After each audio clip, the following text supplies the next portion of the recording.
Got a cat named Jody, and every time spending lots of cash and just riding around. Hello and welcome everyone to the Graxr Podcast. I am Gabriel Edward LUMIWAN, your host for today.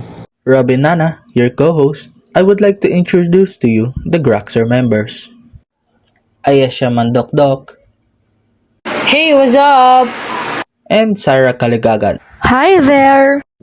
Thank you for all your introductions. Today, our topic is all about the influence of media and how it affects our daily life. Oh, before we continue, Edward, what is the meaning of Graxr? To answer your question, Robin, and for our new listeners, Graxr is made up of the first letters of all of our members' names. Wow, I like your podcast title. Thanks! So Robin, what is this podcast all about? This podcast is mostly about media and to inform those who aren't caught up to current events about media. Thank you again, Robin.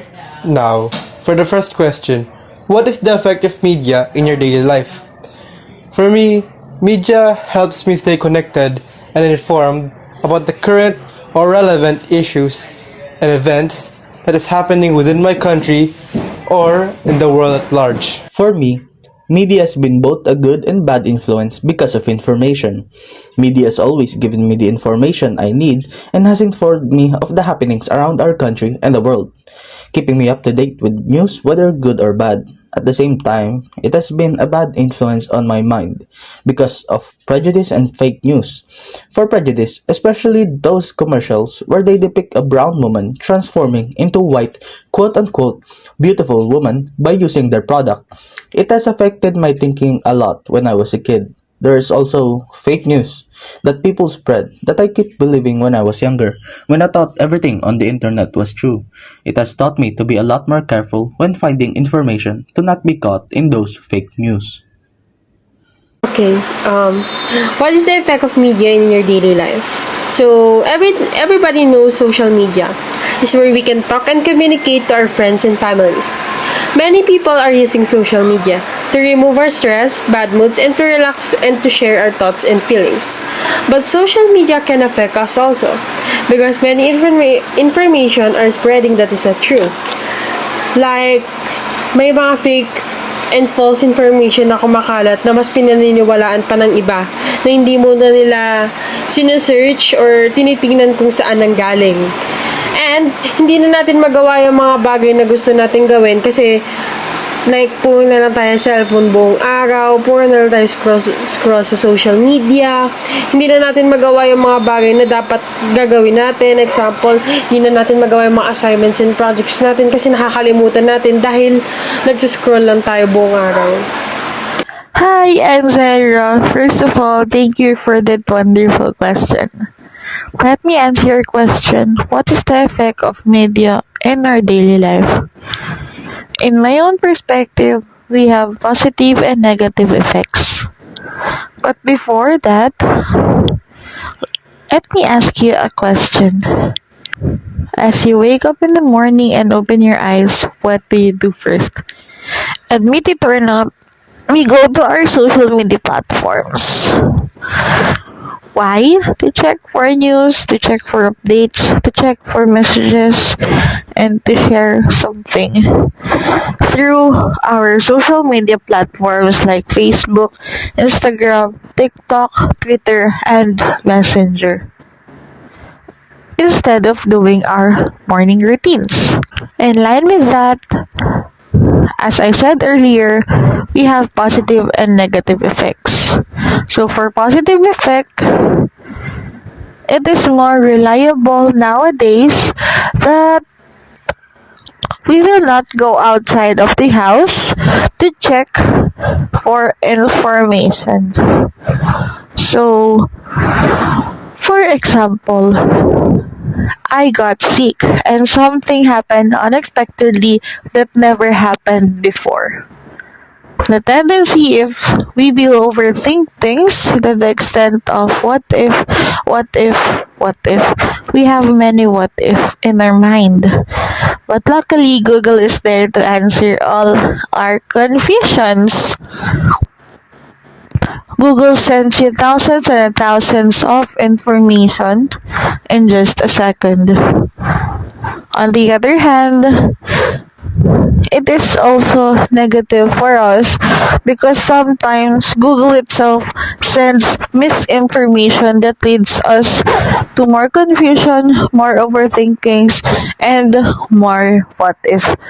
That's why sometimes if we are sick, it is more reliable to go to our doctor for us to have a legitimate treatment.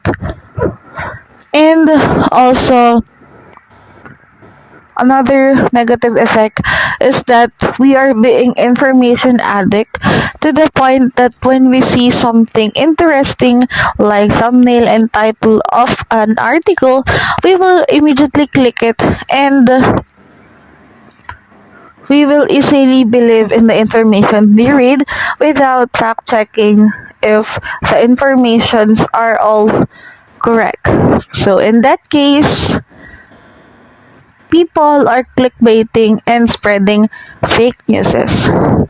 So that's it for my answer. Thank you for having me here. God bless everyone.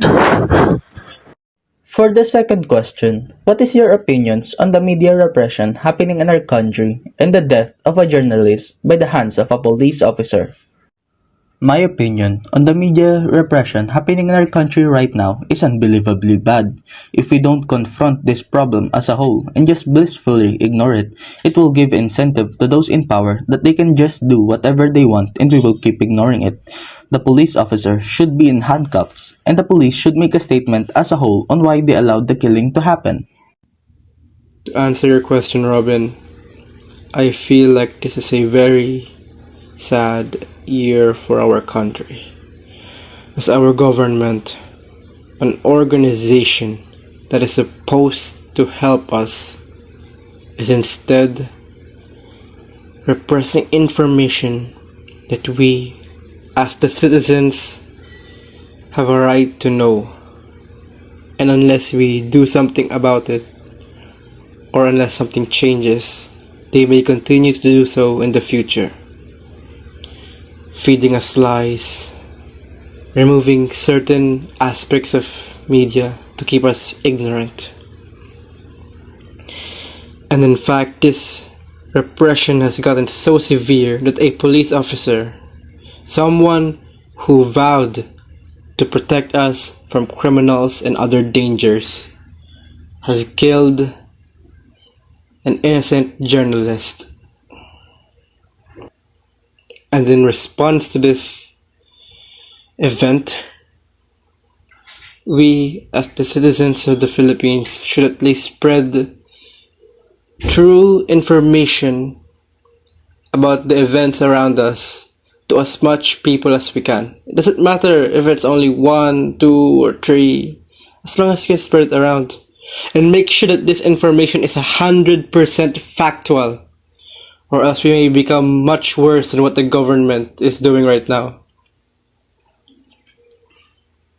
And I hope that in the future, our government and us, the citizens, can truly come to an understanding and form a bond of trust, transparency, and reliability,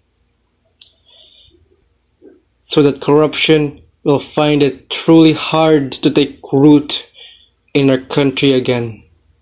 For me, what the government did was wrong, because when you do something wrong and you are caught, you should admit it, not deny it to make yourself look clean. Let's correct our mistakes, because we all deserve a second chance, and we don't want what happened. We are getting to the point where we have no choice. Hello. Once again, this is Ira. Again, thank you for that wonderful question, and let me answer it.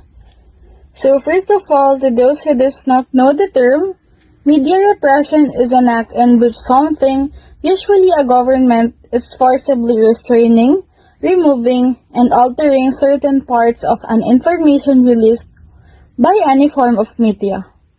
If it is either something that the government does not want its citizens to know, or if the information could harm them.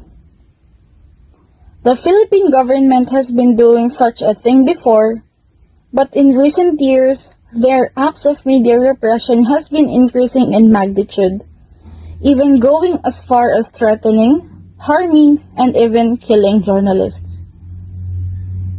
These horrible actions against the entirety of the Philippines must be stopped. And to do that, every single Filipino must not blindly trust everything the news tells us, as the very news outlets and their journalists that we listen to may have already been compromised and are in the hands of corrupt government officials to do as they wish. Instead, we all need to check the validity and legitimacy of most secondary and tertiary sources of information that we either obtain or is told to us. If we truly want our country to get better, then we must better ourselves first. We need to stop becoming lazy about fact-checking the information we receive and research further if what we know is truly correct or not. Always remember, the first step to change our surroundings is to change ourselves. That's it for my answer, and I thank you. Thank you for each and every single one of your wonderful opinions. Once again, this is the Graxr Podcast, and I am your host, Gabriel Edward LUMIWAN. Thanking you for staying and listening till the end. Goodbye!